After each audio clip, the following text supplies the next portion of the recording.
When teaching essays, is there one part of the essay that's more important than the others? Is this a dumb question to even be thinking about? Maybe, I don't know. But I do think if we talk about which one to put the most effort into up front, it makes a huge difference.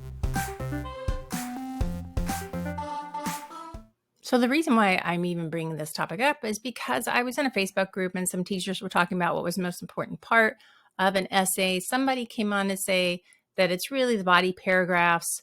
You can kind of just do your best with introduction and conclusion. They won't get it. It's too hard. Do your best, move on.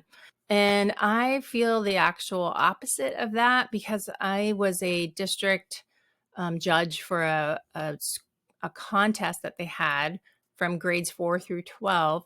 And so we were reading argument writing, informational writing, all of that stuff. And what we found as judges is that if the beginning was super strong and the ending also connected back and it was super strong as well, we were more forgiving of what was going on in the middle. It's not to say the middle is not important, but that is to say that their introduction needs to be very strong. This is how I start out argumentative writing. So I'm going to show you a few things here. Their first paragraph is a hit introduction every time. And I use this, change the wording a little bit, but I use this for virtually every essay that we do, even narrative. Hook, I tell them they cannot tell us what the topic is. It has to stay a secret in that first sentence so they can talk around it. And they can't use a question because I'm tired of those. So we've been working on Hook since the very beginning of the year. So we're halfway through the year about to start this. And my sixth graders have been working on Hook since August. So they're very comfortable with this.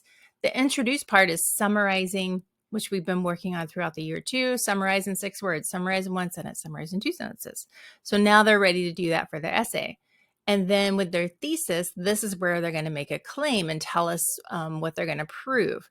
Now, we've been working on that this whole time in these really short, what I call micro essays. And I'm going to show you what that looks like on Padlet real quick. All right, so here's what it looks like. I love using columns in Padlet because I can put them in groups and find who has submitted their answer easily. And the first column is always my column. That's where I'm giving them the information. And I just we do this for weeks before we do the essay, week after week. I give them a piece of evidence, just one line, and they have to figure out something from this. So based on that evidence, what can you figure out from that? And then I show them a sample answer that looks like this. And then I highlight the words that I want them to include in their answer. And then eventually they can choose, do they want sentence starters or do they want to do the challenge path? And then you'll see over here, like in this one, I can infer, and then since this show. So we've been practicing this. So by the time that we get back to our argumentative essay, they already know how to do this. Now, I always have my students draft this and they have to get a green check of approval. And I do this in Class Kicker. So over here, I have a little green check mark here where I can mark them as approved. So once you know they have set up their introduction and it's really strong and it's laid out what's going to be in the paper, the rest of the part they can work on based on what they did in that Padlet. They know how to write quick micro essays of proving their point because we've been doing it for weeks. So the writing process, the reason why I do this in a workshop every Wednesday is because they need these skills in repetition over and over while also being motivated to do it, enjoying it.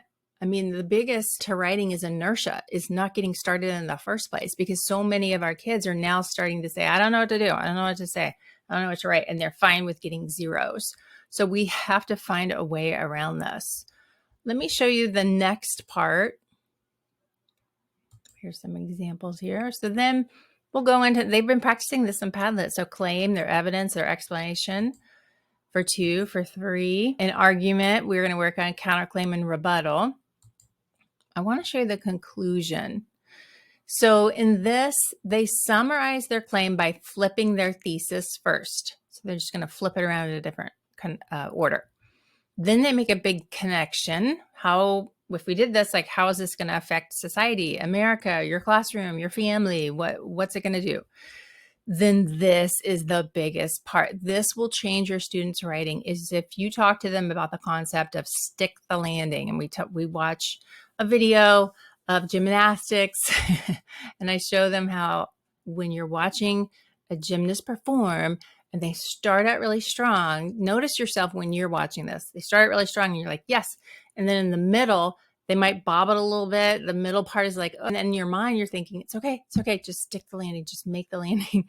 And if they stick the landing, you're like, yes, you're happy with it. It's the same thing with essays. So my kids stick the landing by going back to their hook and they find one word or a phrase to pull from there to remind us of how our lives are now different or how this is going to impact us. Now, my whole process for how I teach writing is based on everything I learned from becoming a children's book author. I have books published with Disney and HarperCollins and Houghton Mifflin.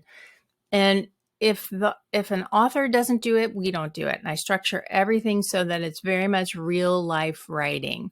And it's motivating them and it's bringing out the best of them. They're enjoying writing, finally. So I made this ebook. Now, many of you who are watching this have been following along with the program. And if you are, leave a comment. Let me know, how is it going? You might be halfway through the year. Tell me where you are in your process. What else do you want, your students to be able to learn and do? If you're new to this, I have this ebook for you and it goes through my entire process. It's free. You can have it. And this explains why I did all of this. And I go over let me go down here to the components of the program right here. So I tell you why I structured it, how I set up the whole situation, how I make them leaders, give them choices. And I'm very particular about how they have choices. That is in there and you can have it. And there's also a 30-minute video that goes with it, kind of explaining that. If you decide to go even further, I have a very big paid training that's 10 videos and many hours of content for you to learn exactly how to teach writing and to motivate your students like never before. So thanks for watching and I'll see you in the next one.